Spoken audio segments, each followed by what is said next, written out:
Bitcoin ETFs, Ethereum ETFs too.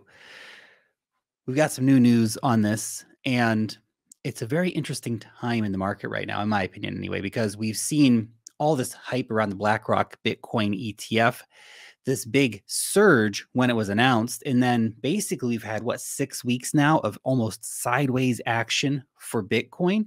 It's pretty damn crazy. And when you look at this, it's even crazier. So the Wolf of Poloniex points out, according to the block, the July result for trading volumes on centralized cryptocurrency exchanges is 426 billion. This is the lowest value of the indicator since October 2020. Analysts also note the lowest level of daily volume since November 2020. Yesterday's figure was the equivalent of $8.34 billion.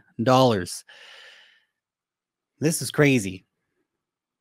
This is really crazy because we know, by and large, that the retail crowd is not back right now. We know that all this big news is happening, though, on the other side. Where is everybody, man? Why are trading volumes still so damn low? Why are people so disinterested in cryptocurrencies still? Blows my mind to see some of the stuff that's happening right now. But there's the reality. We are in this calm before the storm moment. This almost false sense of boredom, false sense of, well, I don't want to call it security. There's no security in the crypto industry. Just mind-bending volatility and skull-numbing boredom. Very little in between those two things. But here we are with crazy low volume, crazy low volume. There's been minutes where the price of Bitcoin doesn't move almost at all. Days where the price of Bitcoin closes within a couple $100 of the previous day, barely moving at all. It's absolute insanity what's been happening here with the markets. And of course, there's always FUD in the market, credible sharing this. So of course, we had BINANCE being in the news once again this week with apparently the US Department of Justice was considering fraud charges against BINANCE, but they're more concerned about the cost to consumers, according to people familiar with the matter. As Credible points out, according to people familiar with the matter, somebody said the DOJ declined to comment. Where's this news come from? Who starts spreading this crap? Basically, well, they kind of sort of wanted, maybe talked about something one time, sort of, and we're going to report on that as if it's news. Somebody bought Bitcoin, I would think, when that happened. You have to remember, the media is completely controlled. The media is completely controlled, and I've got more proof of that for you momentarily, but you need to understand that these things don't happen in a vacuum. The regulatory stuff doesn't happen in a vacuum. We have to understand who the big money players are that are getting involved right now in the cryptocurrency space. We have to understand what is at stake here. BlackRock knows what's at stake. Fidelity knows what's at stake. Invesco knows what's at stake. JP Morgan knows what's at stake. That's why they are playing this game right now, and they are pulling these strings. It's not a mistake. These things are happening. The media, man, I tell you. And on the back of that news, what do we see? This is insane. James Seyfarth pointing out, he's an analyst over at Bloomberg. So he pointed out that we have 11 Ethereum ETFs that have been filed in like the last week. That's crazy. Somebody knows something. These Ethereum ETFs will be approved sooner than later. Yeah. Of course, they're not great. I don't love these Ethereum ETFs. They're junk. They add nothing to the crypto space. They're just more ways for Wall Street to manipulate the markets. But a slew of these coming in. I hope it's not the old bait and switch from the SEC where they're going to say, oh, look, we're being so reasonable. Here's all these Ethereum ETFs we just approved. Futures ETFs, garbage paper contracts, backed by nothing, complete rubbish bin, bottom of the dumpster piles of dog crap. That's what these are. These are not spot ETFs. Oh, Canada can have spot Bitcoin and Ethereum ETFs. Brazil can have spot Bitcoin ETFs. Europe can have spot Bitcoin ETFs. Australia can have spot Bitcoin ETFs. America, not until BlackRock says. The oligarchy will decide when you're allowed to have spot Bitcoin ETFs. It could be sooner than later. Look at this. KPMG touts the ESG benefits from Bitcoin, counters misperceptions in a new report. What? It's almost too perfect, isn't it? When you start to realize how the game is played. Think about this. Think about, we've covered many stories like this already here on the channel, but as soon as BlackRock said, we're going to launch a Bitcoin ETF, all the media organizations started publishing articles about, oh, actually, Bitcoin's great for the climate. Didn't you hear? Now here comes KPMG. Oh, look, ESG benefits. Of course, ESG is a bunch of pile of crap anyway. Some of the companies with the highest ESG scores are like oil companies, and they took Tesla off the ESG list. I mean, it's crazy, man. It's crazy. But this is what BlackRock pushes. This is the agenda that BlackRock pushes, and the people who are behind BlackRock push. And now, of course, they're getting to Bitcoin, which does, to an extent, worry me. Don't think that BlackRock is here for us. I know I keep saying that, but BlackRock is not our friends. They're not here for us. They're not here to be our buddies. Ooh, no. But we are seeing the narrative change quite quickly in the media. Now, before we get into the rest of the Bitcoin ETF news, if you are a Bitcoin trader, a cryptocurrency trader, you got yourself an account over at BYBIT. It is the best place for trading crypto. Whether you want to do futures, whether you want to do spot altcoins, copy trading, whatever it is, it's the place to be for traders. Use the link down below and you can get yourself up to $30,000 in trading and deposit bonuses, as well as exclusive trading discounts. So check it out.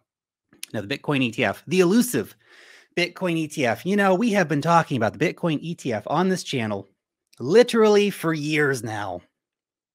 And in all that time, all US regulators have delivered are paper garbage. Dumpster fire versions of what people actually want. They say they want to protect users by giving them Bitcoin futures ETFs and the price feeds for those Bitcoin futures ETFs come from places like Coinbase. And then on the flip side, the SEC says, well, the reporting data from places like Coinbase is not good enough for a Bitcoin spot ETF. It's a game. It's a hustle. And the SEC is right at the center of it. Anyway, Cathie Wood saying multiple Bitcoin ETFs likely be approved at the same time. Cathie, of course, has a Bitcoin ETF proposal in. She would know, or at least have a good suspicion of what's going on, although I would be very surprised if Cathie gets hers first. BlackRock walks to the front of the queue. BlackRock is the queue. BlackRock owns the restaurant, the street, the governors, the mayors, the city, the state, the country, and the freaking queue. And when BlackRock wants to get at the front of the queue, that's what BlackRock does. Sorry, Cathie. But she's probably right that there will be quite a few approved at the same time. I bet BlackRock's going to be first, though. I could be wrong, but that's my intuition. James Seyfert, again, based on recent events and new information, Eric Balkunas, also from Bloomberg, and I are officially increasing our spot Bitcoin ETF approval odds to 65%. Two analyst dudes making up a number. Keep that in mind. But it's gone from 1% a few months ago. Remember, before BlackRock did their filing, we all basically thought a Bitcoin ETF, a spot Bitcoin ETF in America, not going to happen. Not going to happen under the current SEC administration. When BlackRock came out, things changed. Now, with all these Ethereum ETF approvals, maybe things are changing once again. Maybe with these smackdowns in the courts, things could be changing once again. And then there is Grayscale. Andrew points this out. Update as expected. BlackRock Bitcoin ETF filing picking up steam. Gensler softening last week. There is a committee that makes these decisions. It's a clear pivot from him. Not so much tough talk now, and expect an administrative delay. Grayscale analysts believe, Bloomberg analysts, the same guys we were talking about a second ago, but they believe that the SEC will most likely lose their case against Grayscale. And if the SEC loses their case against Grayscale, that means it opens the floodgates for Bitcoin ETFs. And that could be part of the softening that we're seeing right now.